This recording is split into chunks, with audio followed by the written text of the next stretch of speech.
Welcome to the Accelerated Investor Podcast with Josh Cantwell. If you're looking to retire early with forever passive income, you're in the right place. This podcast is the go-to destination for real estate investors, both active and passive, and multifamily apartment investors, both new, intermediate, and advanced. Now, sit back, listen, learn, and accelerate your business, your life, and your investing with the Accelerated Investor Podcast.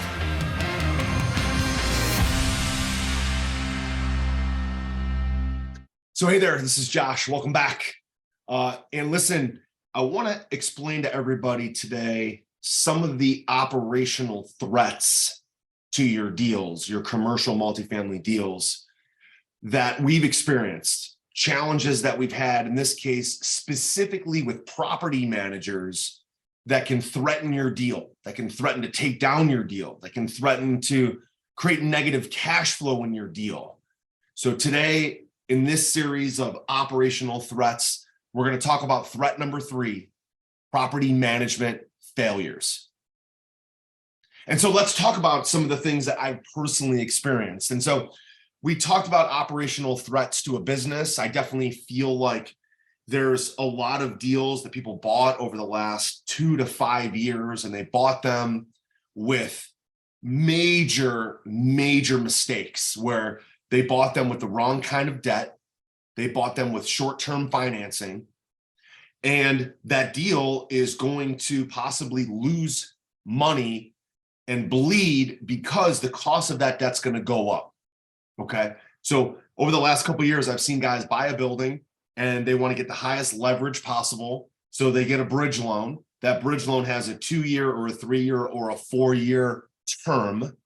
And then at the end of that 2 to 4 years, guess what happens? Well, the bank comes calling, the bank wants to be paid off, or the rate skyrockets. In this case, because interest rates have skyrocketed in the past 8 to 12 months, they started going up in February of 2022. I'm recording this now in November of 2022. So essentially over the last 8 months, interest rates have more than doubled.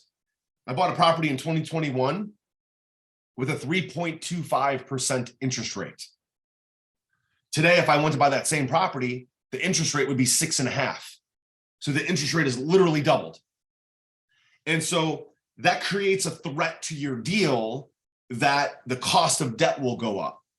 Well, at the same time, if your property manager is not being asset managed properly, the property manager can get off the rails. The property manager can, make sure that maybe they're not doing everything they can do. Okay. And if the property manager doesn't follow the plan and essentially having them be managed, things can go sideways very quickly. And I've seen it happen on a number of deals. I've seen it happen from other operators. And here are some of the mistakes that property managers make that can become a threat to your deal.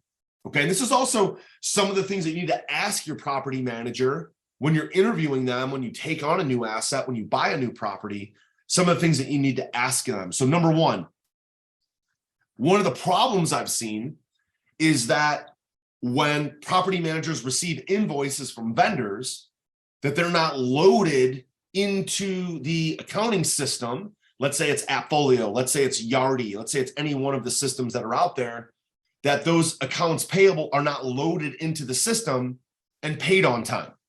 Then all of a sudden what happens, if there's an aged, what's called an aged payable, which means it's 30, 60, 90, 120 days late. Now it's aged. And that aged AP grows to the point where some of those vendors threaten cut off of services. Okay, they threaten to pull their people off site, whether it's a landscaper, whether it's the pool guy, whether it's the property manager themselves, whether it's maybe a vendor, maybe it's the water, the sewer, maybe it's some of the utilities, maybe it's the garbage guy, whatever. If those payables are not loaded into the system and then shared with the general partner, the limited partners, especially the general partner, those aged APs can grow. And then all of a sudden it's like, oh crap, we got to pay those. So we got to make sure that all the accounts payable are loaded to the system so it's very transparent. Number two, and this one's a major no-no, is never have your property manager also do your capital improvements.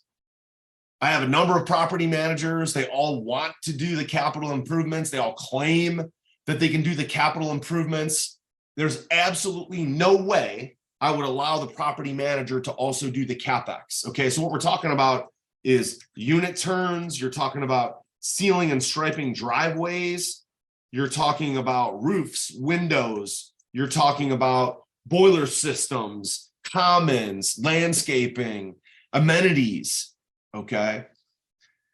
Trust me, it's enough for a property manager to handle just doing the property management. If you also trust them to do your capital improvements, you're asking for major operational problems, which you're going to turn into operational threats. One of the things I've seen done before, which, one of my buddies that also owns a bunch of apartments, he trusted his property manager to do his capital improvements. And guess what? Well, all the capital improvements were mixed in with all of the operational expenses.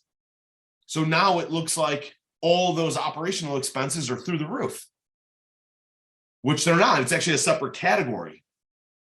Okay, number three, the third risk and the third property management failure is marketing. Okay, whether they use online like apartments.com or Facebook Marketplace. We love Facebook Marketplace, by the way, for leasing out units, whether it's rents.com, whether it's leasing events on the weekends. I have a property manager who said, hey, we're not fully staffed, so I can't do leasing events. And I called bullshit on that. I said, well, bring in a leasing agent. Okay. And all of a sudden they brought in a leasing agent who's pretty much paid 100% commission. They started doing leasing events twice during the week and once on Saturdays. And all of a sudden, their apartments.com leads, their Facebook Marketplace leads, they started showing up, those residents, those prospective residents, started showing up at leasing events. Okay? They started going into the chat feature and they started communicating with the property manager. And all of a sudden, we went from 85% occupied to 95% occupied. Well, that 10%, this was on a 220 unit we were working on.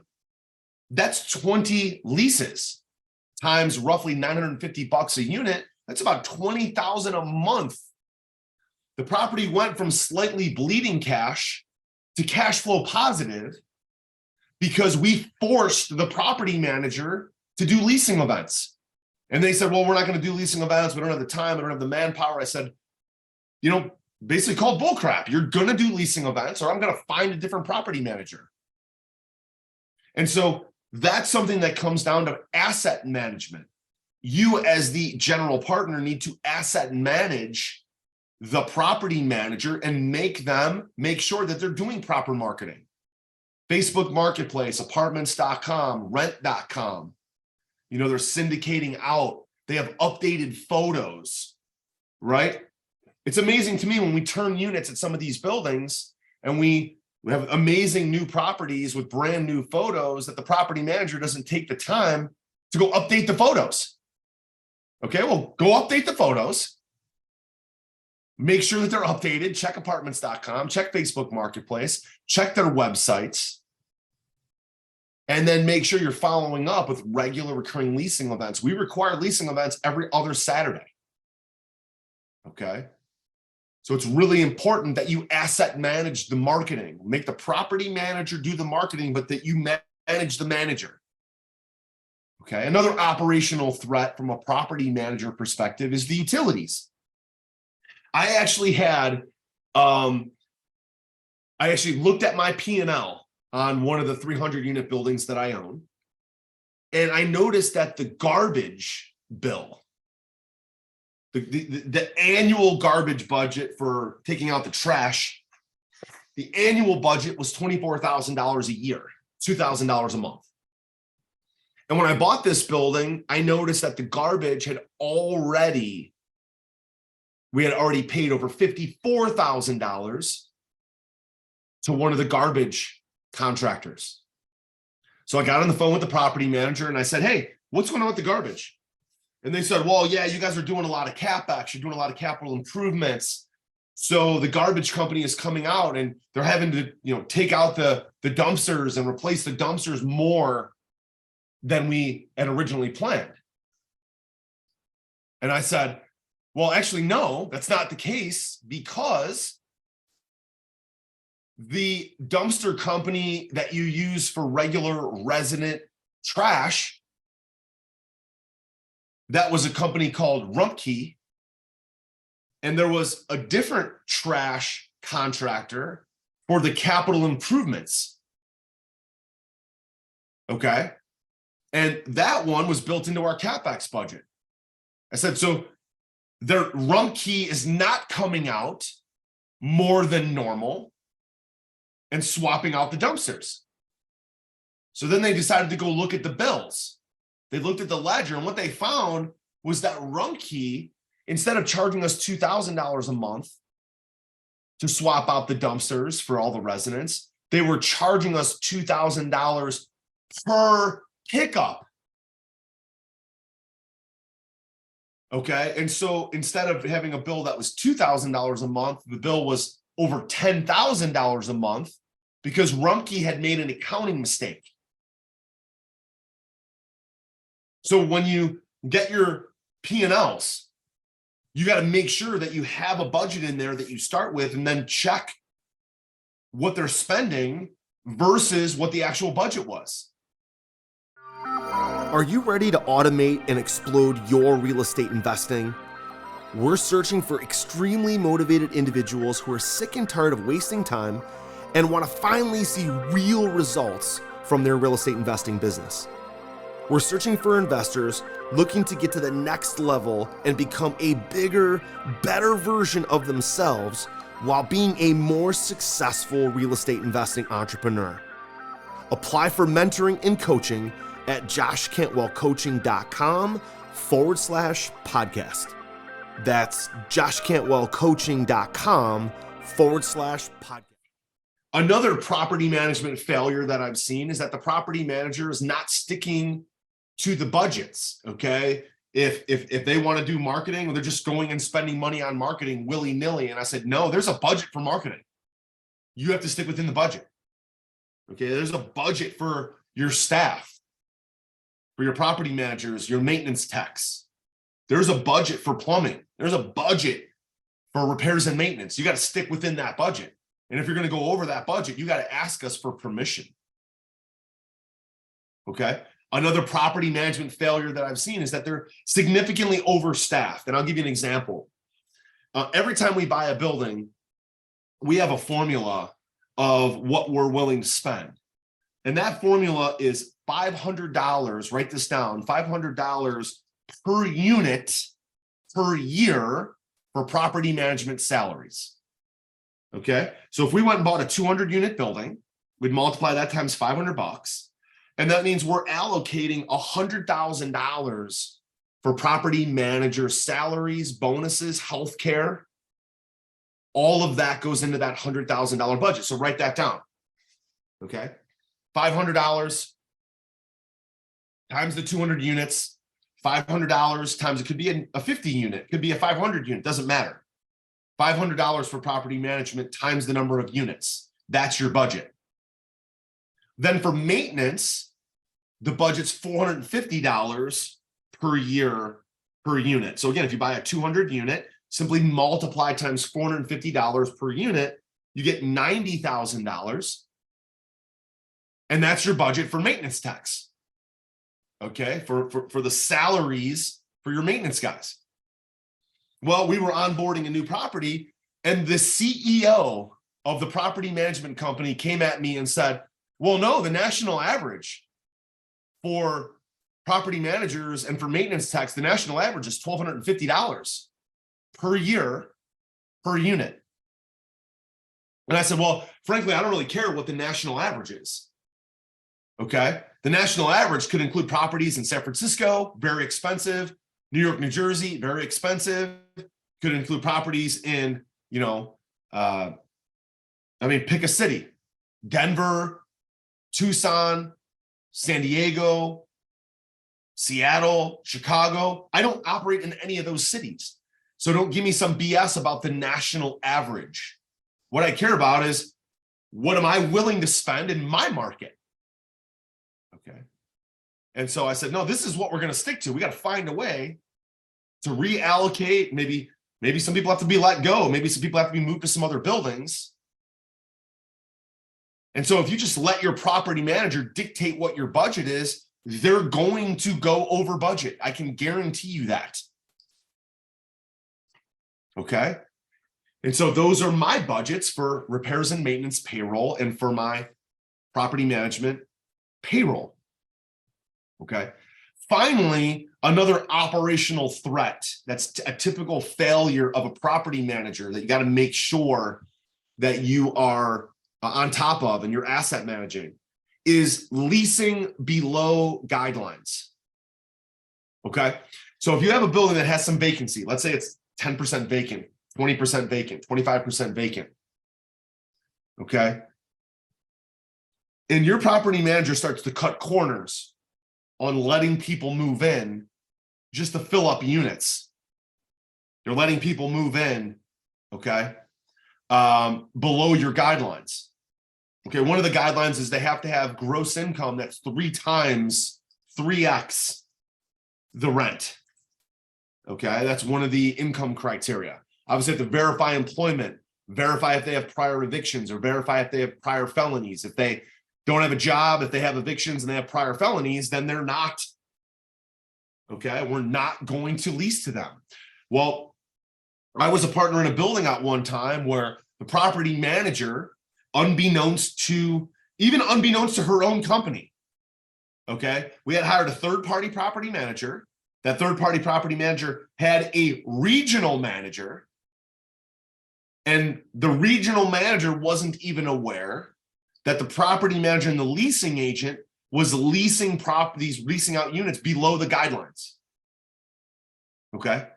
And so it doesn't show or rear its ugly head, okay, until 3, 4, 5 months from now.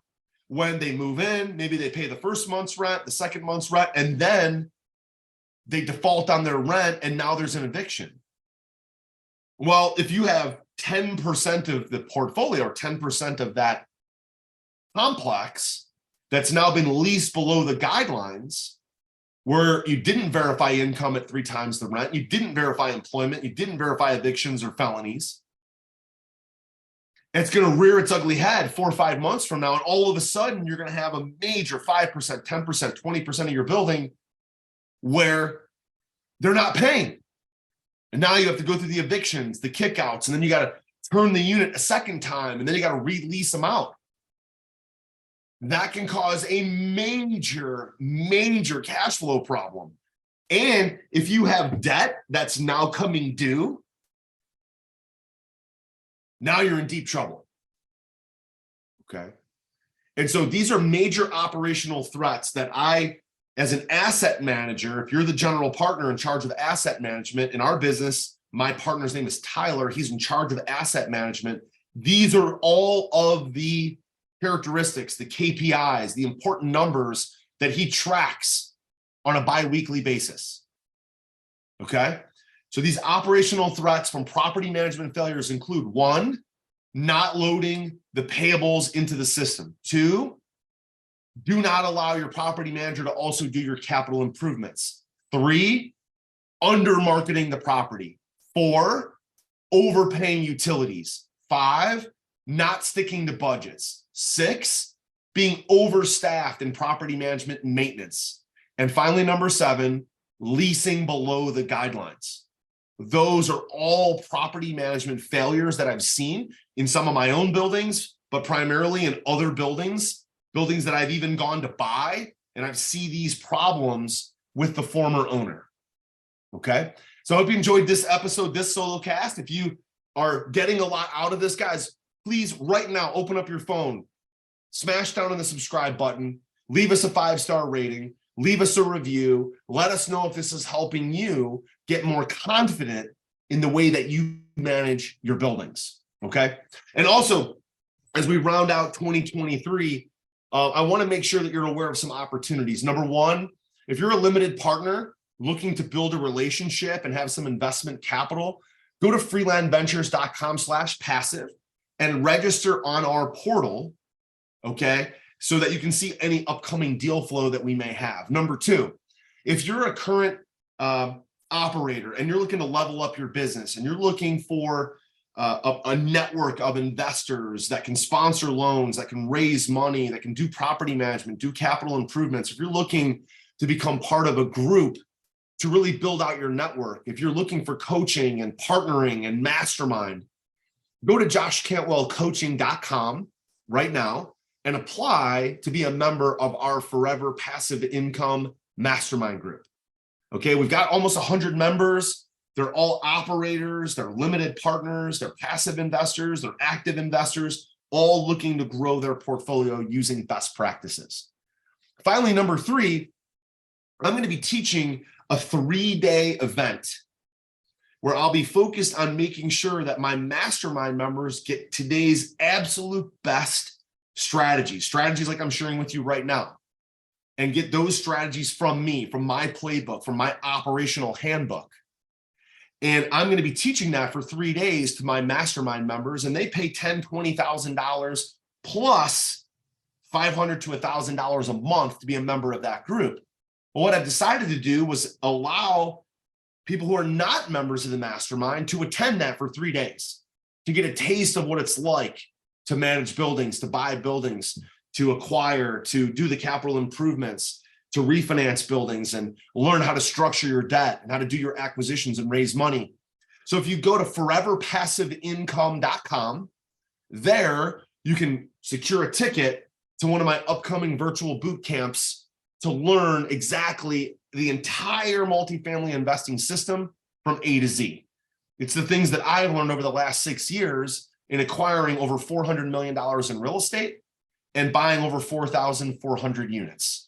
Okay, so go to freelandventures.com/passive if you're a limited partner. Go to joshcantwellcoaching.com to join our mastermind, or go to foreverpassiveincome.com to join our 3-day virtual bootcamp. All right, so I hope you enjoyed that solo cast on operational threats from property managers. Don't forget to join us for every episode going forward, and we'll see you next time. Take care. You were just listening to the Accelerated Investor Podcast with Josh Cantwell. If you enjoyed this episode and learned something new, help us build the AI community by leaving a review and 5-star rating on our iTunes podcast channel. Also, don't forget to subscribe so you never miss another episode. To see passive investing opportunities, visit freelandventures.com/passive. To start your journey toward the lifestyle you've always dreamed of with multifamily apartments, apply for one-on-one coaching with Josh at www.joshcantwellcoaching.com.